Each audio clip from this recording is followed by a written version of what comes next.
نحمده ونصلي ونسلم على رسوله الكريم أما بعد فأعوذ بالله من الشيطان الرجيم بسم الله الرحمن الرحيم لقد رضي الله عن المؤمنين إذ يبايعونك تحت الشجرة فعلم ما في قلوبهم فأنزل السكينة عليهم وأثابهم فتحا قريبا.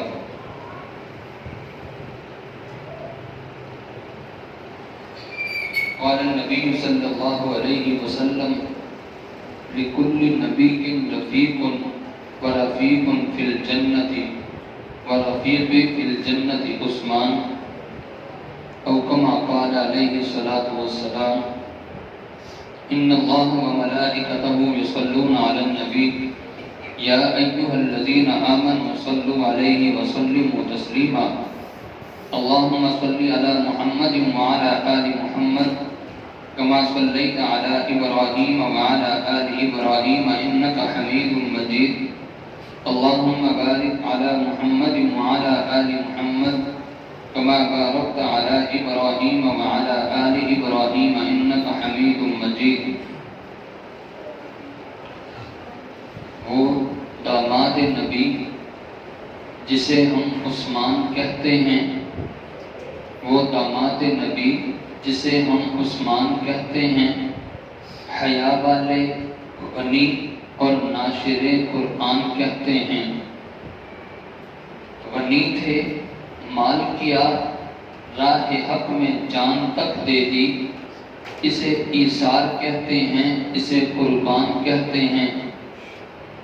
کوئی ظالم انہیں خائن کہے توبہ معاذ اللہ، اسے الزام کہتے ہیں، اسے بہتان کہتے ہیں. انہی کی خاطر خود بیعت رسول اللہ نے لی تھی، جسے خود حق تعالی بیعت رضوان کہتے ہیں.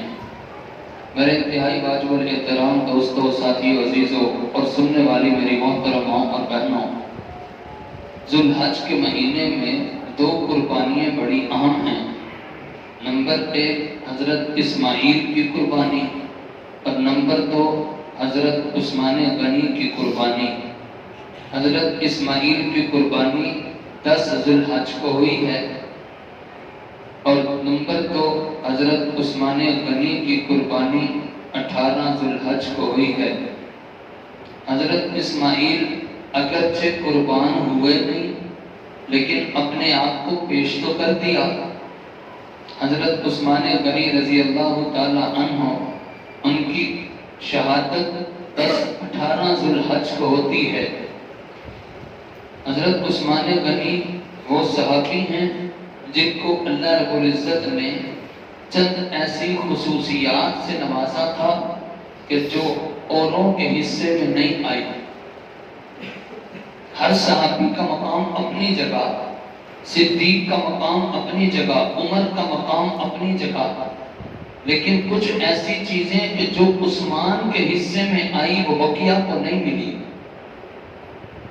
حضرت مفتی تقی عثمانی دامت برکاتہم العالیہ نے اپنی کتاب تراشے کے اندر ایک حدیث نقل کی ہے.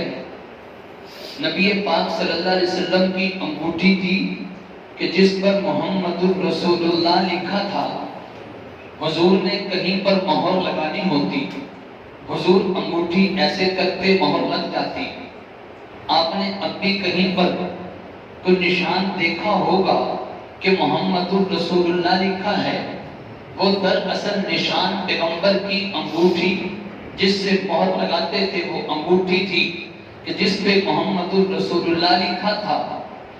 حضرت ابو بکر صدیق کی انگوٹھی پر الیس اللہ بکاف عبدا لکھا تھا، جس کا مطلب کہ اللہ اپنے بندے کے لیے کافی ہے.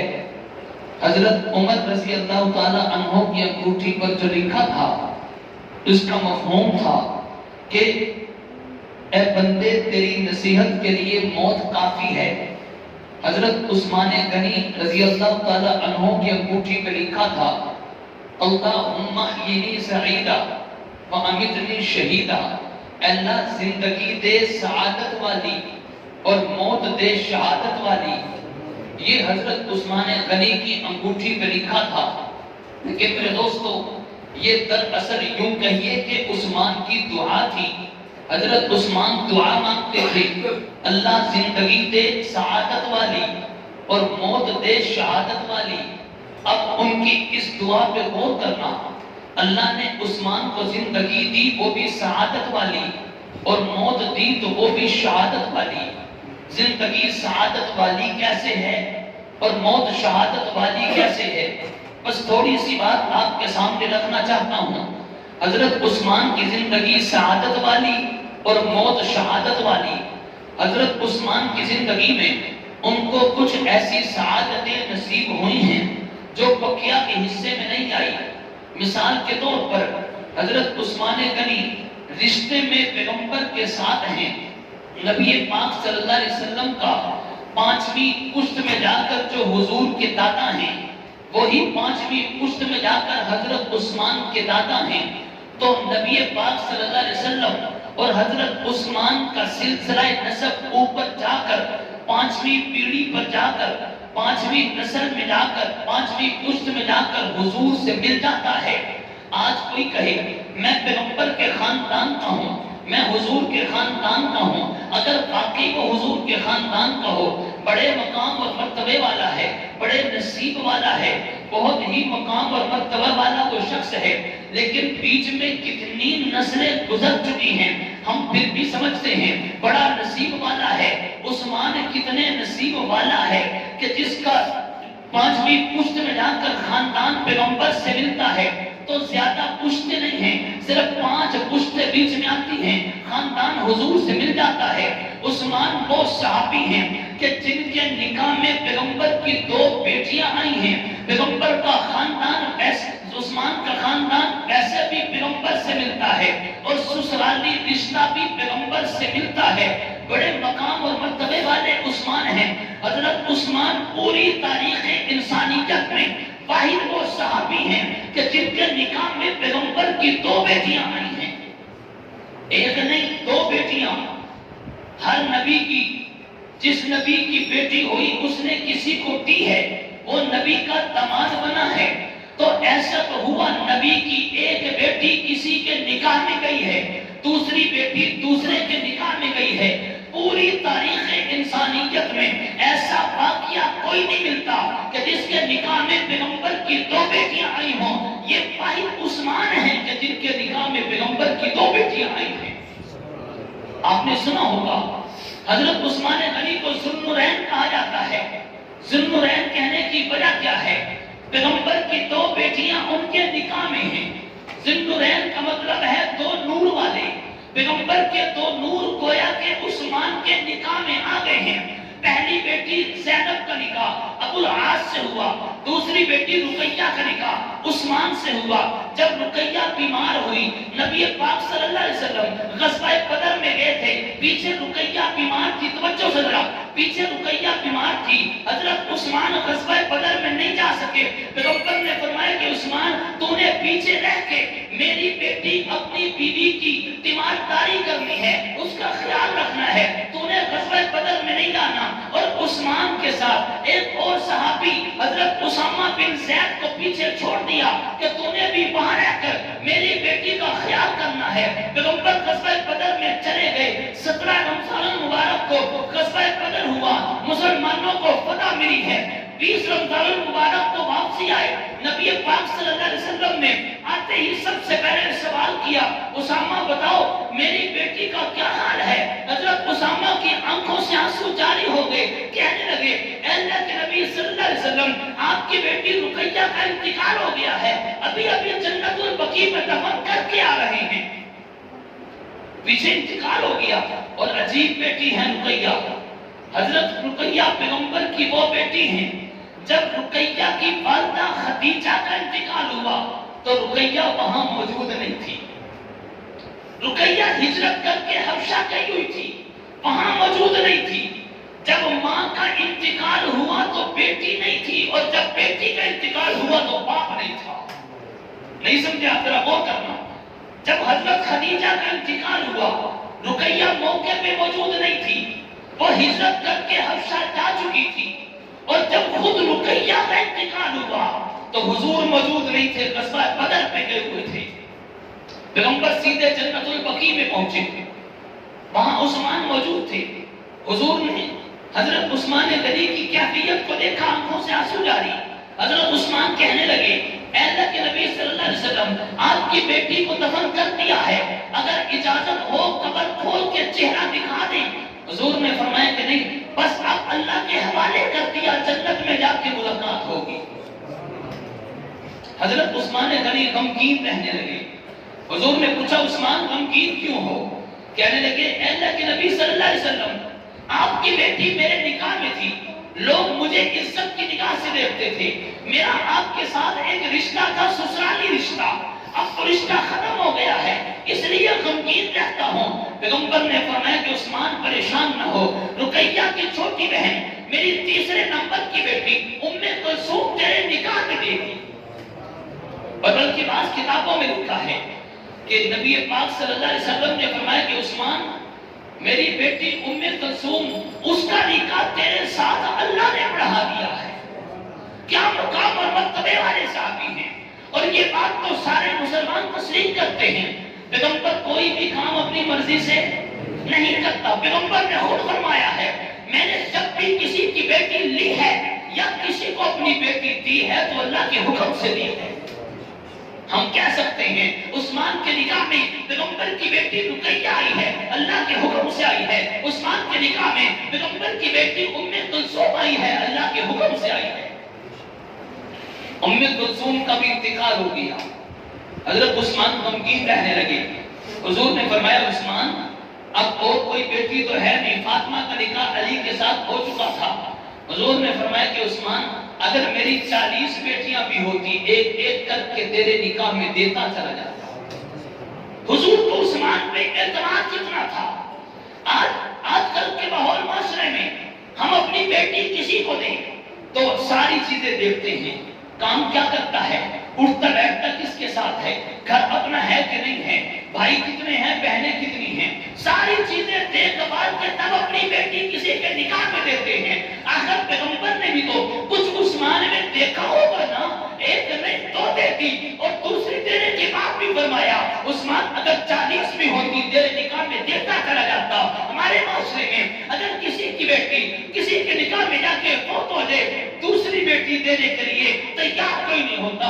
پیغمبر نے دوسری دے بھی دی ہے، اور پھر فرمایا کہ 40 بھی ہوتی ایک ایک کر کے ساری دے دیتا۔ حضور کو کتنا عثمان پہ اعتماد ہے، عثمان کتنے پاک کمال انسان ہیں کہ جن کے نکاح میں پیغمبر کی 2 بیٹیاں آئی ہیں۔ اور صحابہ میں واحد عثمان صحابی ہیں کہ جنہوں نے 2 ہجرتیں کی ہیں ود فیملی، اپنی بیوی کے ساتھ 2 ہجرتیں کی ہیں۔ آپ نے سنا ہوگا صحابہ نے ہجرت کی مکہ سے مدینہ، یہ تو سنا ہے کہ نہیں سنا، لیکن ایک ہجرت اس سے پہلے بھی ہوئی ہے، وہ ہجرت مکہ سے حبشہ ہوئی ہے۔ مدینہ جانے سے پہلے حبشہ گئے تھے، جہاں کے بلال حبشی تھے۔ تو ایک ہجرت مدینہ کی ہوئی، اس سے پہلی ہجرت حبشہ کی ہوئی ہے، کسی وجہ سے وہاں سے واپسی آنا پڑا۔ لیکن عثمان وہ صحابی ہیں جنہوں نے مدینہ کی ہجرت بھی کی ہے، اس سے پہلے حبشہ کی بھی کی ہے۔ مدینہ میں ہجرت کی تب بھی ود فیملی کی ہے، گھر والوں کے ساتھ کی ہے، اور حبشہ گئے ہیں تب بھی ان کی بیوی ساتھ تھی۔ عثمان صحابہ میں واحد صحابی ہیں کہ جو اپنی بیوی کو لے کر پہلے حبشہ گئے ہیں، بعد میں مدینہ آئے ہیں۔ اگر یہ خصوصیت بھی ملی ہے تو عثمان کے حصے میں آئی، یہ سعادت بھی عثمان کے حصے میں آئی۔ عثمان نے دعا مانگی تھی نا، اے اللہ میری زندگی ہو سعادت والی۔ دیکھو کتنی سعادتیں مل رہی ہیں ہجرت کرنے میں۔ عثمان واحد صحابی ہیں کہ جنہوں نے گھر والوں کے ساتھ 2 ہجرتیں کی ہیں، اور اسی طرح سسرالی رشتہ داری میں عثمان واحد صحابی ہیں کہ جن کے نکاح میں پیغمبر کی 2 بیٹیاں آئی ہیں۔ یہ ہے زندگی سعادت والی۔ حضرت عثمان غنی رضی اللہ تعالیٰ عنہ اللہ کے راستے میں خرچ کرنے والے بھی بہت تھے، بہت زیادہ اللہ کے راستے میں خرچ کرنے والے۔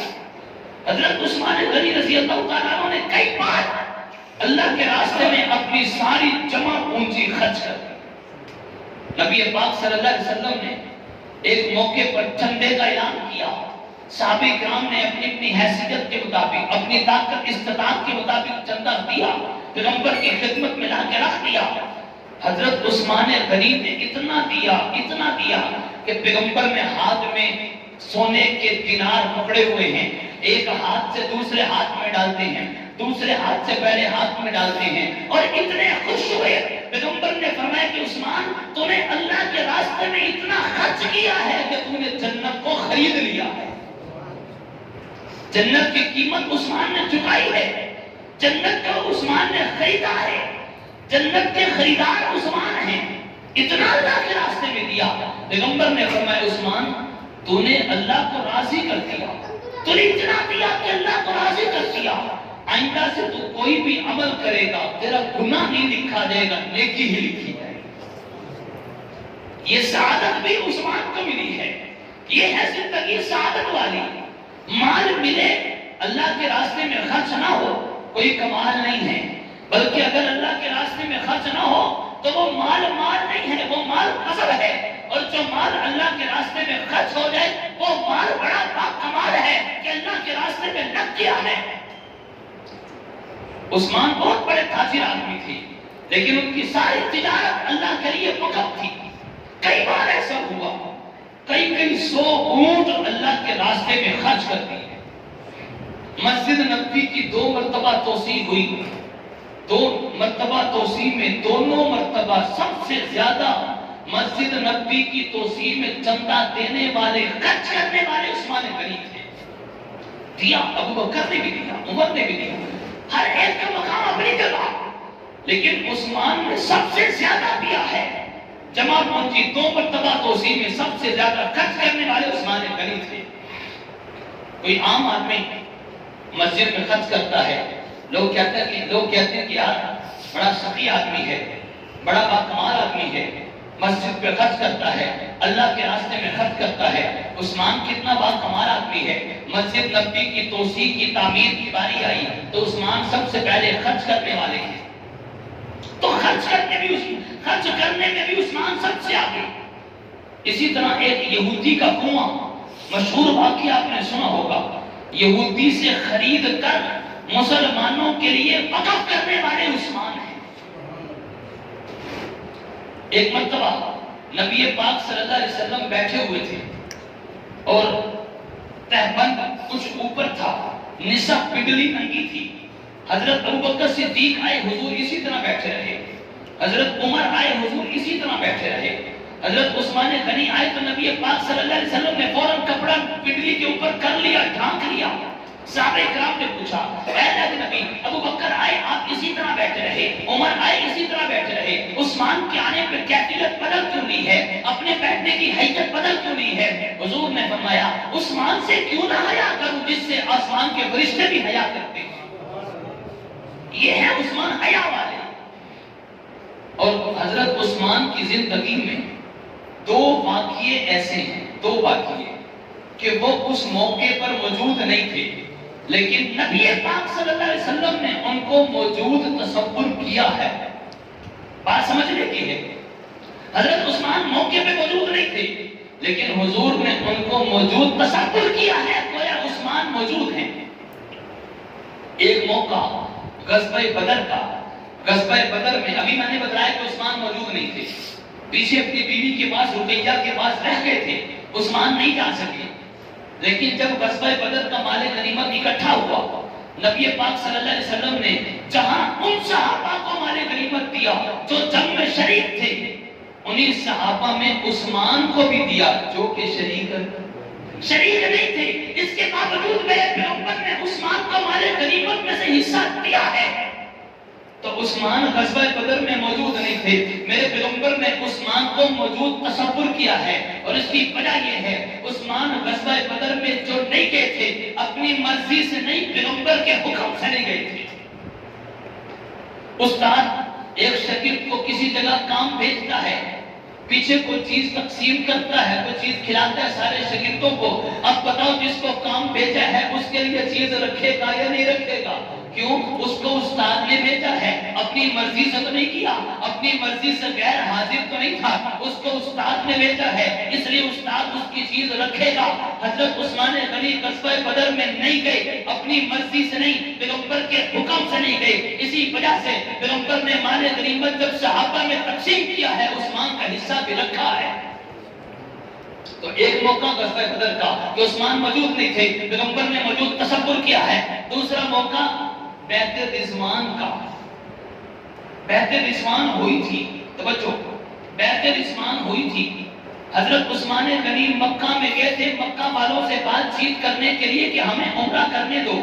سارے صحابہ اور خود پیغمبر کی ذات حدیبیہ کے مقام پہ موجود تھی، عمرہ کرنے کی اجازت نہیں. حضرت عثمان غنی مکہ والوں سے بات چیت کرنے کے لیے گئے، پیغمبر کے سفیر اور قاصد بن کے گئے مکہ والوں سے بات کرنے کے لیے کہ ہمیں اور ہمارے پیغمبر کو عمرہ کرنے کی اجازت دے دیجئے، ہم لڑنے کے لیے نہیں آئے، ہم عمرہ کرنے کے لیے آئے ہیں. مکہ والوں نے اجازت نہیں دی، بلکہ عثمان کو اپنے پاس روک لیا اور افواہ مشہور ہو گئی، بات پھیل گئی کہ عثمان شہید ہو گئے. نبی پاک صلی اللہ علیہ وسلم کو پتا چلا کہ عثمان شہید ہو گئے. پیغمبر نے فرمایا کہ میرے سارے صحابہ میرے ہاتھ پہ ہاتھ رکھ کے بیعت کرو، آج عثمان کا بدلہ لیے بغیر نہیں جائیں گے. پیغمبر کو عثمان پہ پیار کتنا تھا، عثمان پہ اعتماد کتنا تھا، عثمان سے محبت کتنی تھی. پیغمبر نے سارے صحابہ کو کہا، سارے صحابہ کو حکم دیا میرے ہاتھ پہ ہاتھ رکھ کے بیعت کرو، اور عثمان کا بدلہ لیے بغیر نہیں جائیں گے.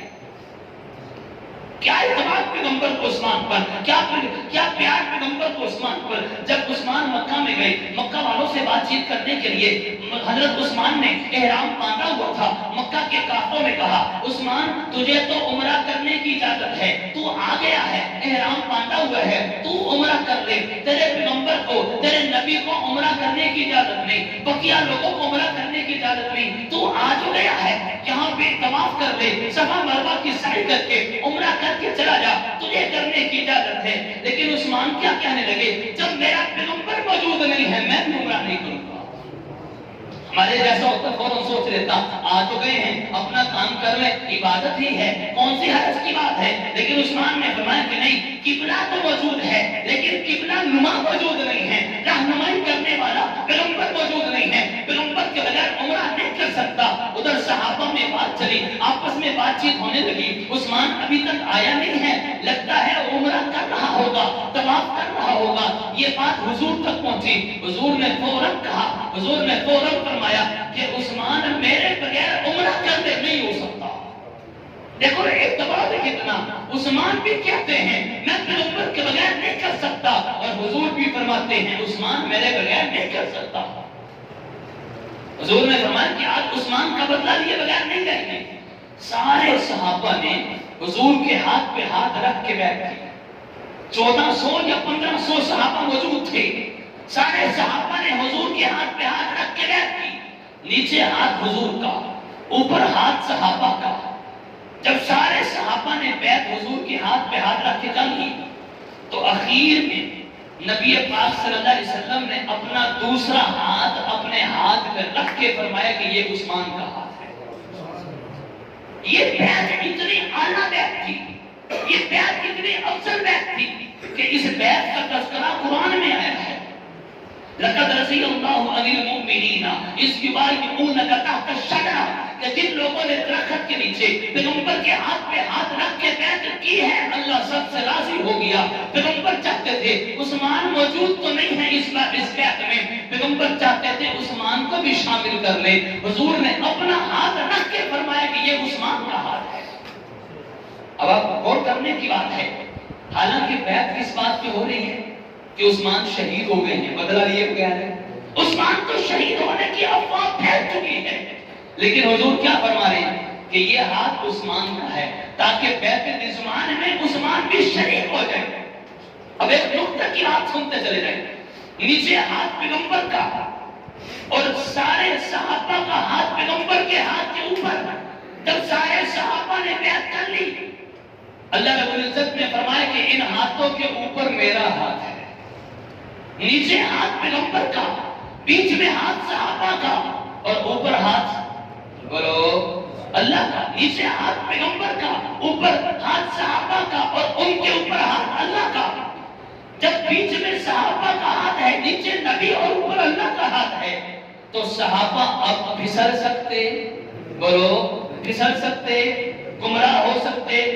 اگر بازار میں رش ہو، بچہ باپ کی انگلی پکڑ لے، یا یوں کہو کہ باپ بچے کی انگلی پکڑ لے، تو بچہ گم نہیں ہوتا، بچہ راستہ بھٹکتا نہیں ہے۔ بھٹکتا تب ہے جب باپ کی انگلی چھوڑ دیتا ہے، یا باپ بچے کا ہاتھ چھوڑ دیتا ہے۔ تو صحابہ نے پیغمبر کے ہاتھ کو تھام لیا تھا، پیغمبر نے صحابہ کو تھام لیا تھا، اس کے اوپر ہاتھ اللہ کا تھا۔ ہم کیسے کیا دیں یہ بھٹک گئے تھے، ہم کیسے کیا دیں یہ پھسل گئے تھے، ہم کیسے کیا دیں راستے سے دور ہو گئے تھے۔ ارے نہیں، جن کی رہنمائی کرنے والے پیغمبر ہوں، جن کا ہاتھ پیغمبر کے ہاتھ کے اوپر ہو اور اس کے اوپر ہاتھ اللہ کا ہو، کبھی نہیں بھٹک سکتے۔ تو دو موقع ایسے آئے کہ عثمان موجود نہیں، پیغمبر نے موجود تصور کیا ہے، تو اس لیے عثمان کی زندگی سعادت والی۔ کیسے سعادت والی؟ ہجرتیں کی ہیں، عثمان واحد آدمی، پیغمبر کی دو بیٹیاں آئی ہیں، عثمان واحد آدمی، خرچ کرنے میں بڑا مقام اور مرتبہ، عثمان واحد آدمی، دو موقع پر موجود نہیں تھے، پیغمبر نے موجود تصور کیا ہے، عثمان واحد آدمی۔ اسی طرح حضرت عثمان غنی رضی اللہ تعالیٰ عنہ کو قرآن سے بڑا عشق تھا، قرآن سے عالمانہ درجے میں عشق تھا۔ حضرت عثمان غنی رضی اللہ تعالیٰ عنہ پیغمبر کے زمانے میں ہی پورے قرآن کے حافظ بن چکے تھے، پورے قرآن کے حافظ، اور کئی مرتبہ ایک رکعت میں پورا قرآن مکمل کیا۔ ایک رکعت میں پورا قرآن مکمل کرنے والے، کئی بار مکمل کرنے والے حضرت عثمان غنی ہیں۔ اور اسی طرح حضرت عثمان غنی رضی اللہ تعالیٰ عنہ نے قرآن پاک کے نسخے ہاتھ سے لکھوا کر پوری دنیا کے ملکوں میں تقسیم بھی کروائے تھے۔ قرآن تقسیم کروانے میں عثمان غنی ہیں، اسی وجہ سے حضرت عثمان غنی کو ناشر قرآن کہا جاتا ہے۔ ناشر قرآن کا مطلب ہے قرآن کو پھیلانے والے، قرآن کو عام کرنے والے، تو اس کام میں بھی آگے بڑھے ہیں تو عثمان غنی ہیں۔ اسی طرح حضرت عثمان غنی رضی اللہ تعالیٰ عنہ کی شہادت ہوئی، وہ بھی قرآن پڑھتے ہوئے۔ قرآن سے عشق تھا نا، جس سے عشق ہوتا ہے اس کی موت اسی حال میں آتی ہے۔ حضرت علی المرتضیٰ کی شہادت ہوتی ہے، فجر کی نماز پڑھنے کے لیے جا رہے تھے، راستے میں شہید کیا گیا، راستے میں ان کو زخمی کیا گیا۔ حضرت عمر فاروق رضی اللہ تعالیٰ پیغمبر کے مصلی پر کھڑے ہو کر مسجد نبوی میں نماز پڑھا رہے تھے، دوران نماز خنجر مارا، وہ دوران نماز شہید ہوتے ہیں، دوران نماز زخمی ہوتے ہیں۔ حضرت عثمان غنی وہ صحابی ہیں جو قرآن پڑھ رہے تھے، قرآن پڑھتے ہوئے ان کو شہید کیا گیا، اور ان کے قرآن اور ان کے خون کا قطرہ، خون کے چھینٹے قرآن پر گرتے ہیں۔ اور عجیب بات لکھی ہے کہ جب قرآن پڑھ رہے تھے، پہلے سپارے کا آخری صفحہ تھا جہاں سے وہ قرآن پڑھ رہے تھے، ان کے خون کے قطرے گرتے ہیں، قرآن کی آیت فَسَيَكْفِيكَهُمُ اللَّهُ پر گرتے ہیں۔ اور آج بھی وہ قرآن ترکی کے میوزیم کے اندر رکھا ہوا ہے کہ جس کے اوپر عثمان کے خون کے قطرے اب بھی موجود ہیں۔ عثمان غنی کیسے صحابی ہیں، قرآن سے کیا عشق ہے کہ قرآن حفظ کرنے میں عثمان بڑے باکمال صحابی، پھیلانے میں پوری دنیا میں عثمان واحد صحابی، اور قرآن پاک کی تلاوت کرتے کرتے دنیا سے چلے گئے۔ ارے عجیب بات ہے، جب کسی کی موت ہوتی ہے، کسی کی کسی حال میں ہوتی ہے، کسی کی کسی حال میں ہوتی ہے، اگر آدمی نماز پڑھتے ہوئے چلا جائے تو ظاہر بات ہے جس زمین پر نماز پڑھ رہا ہے کل قیامت کے دن وہ جگہ گواہی دے گی، اللہ مجھ پر قرآن پر مجھ پر نماز پڑھ رہا تھا، نماز کی حالت میں شہادت ہو گئی ہے۔ اور عثمان وہ صحابی ہیں کہ جن کی گواہی عام چیز نہیں، عام جگہ نہیں، جن کی گواہی خود قرآن دے گا۔ اللہ میری تلاوت کر رہا تھا، تلاوت کرتے کرتے دنیا سے چلا گیا ہے۔ تو عثمان کی زندگی بھی سعادت والی، عثمان کی موت بھی شہادت والی۔ اللہ سے دعا اللہ تعالی ہم سب کو حضرت عثمان غنی رضی اللہ تعالیٰ عنہ کے نقش قدم پر چلنے کی توفیق عطا فرمائے، آمین۔ باقی دعوانا الحمدللہ۔